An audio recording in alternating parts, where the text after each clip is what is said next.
Hi friends, இன்றைக்கி தேங்காய் சாதம் எப்படி செய்யலான்னு பார்க்கலாமா? அதுக்கு ஒரு பாத்திரத்தில் எண்ணெய் ஊற்றி பட்டை, கிராம்பு, ஏலக்காய் இது பொரிஞ்ச உடனே கட் பண்ணி வச்சுருந்தா ஆனியனும் போட்டு பச்சை மிளகாய் காரத்துக்கு ஏற்ப போட்டு நல்லா வதக்கி எடுத்துக்கிட்டேன்.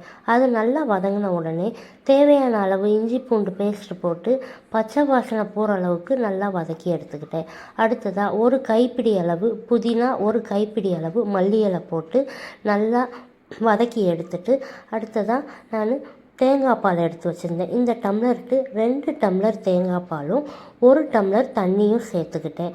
நான் எடுத்த ரைஸோட குவான்டிட்டி இந்த டம்ளருக்கு 2 டம்ளர்.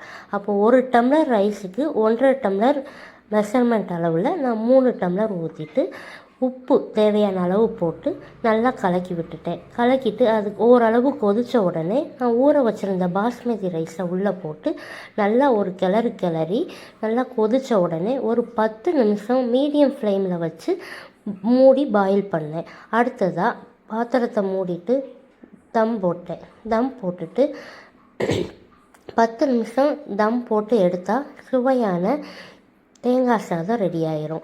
இந்த தேங்காய் சாதத்துக்கு நம்ம சிக்கன் கிரேவி வச்சு சாப்பிட்டா ரொம்பவே நல்லாயிருக்கும். நீங்களும் ட்ரை பண்ணுங்கள். உங்களுக்கு இந்த வீடியோ பிடிச்சிருந்தா லைக் பண்ணுங்கள், ஷேர் பண்ணுங்கள்.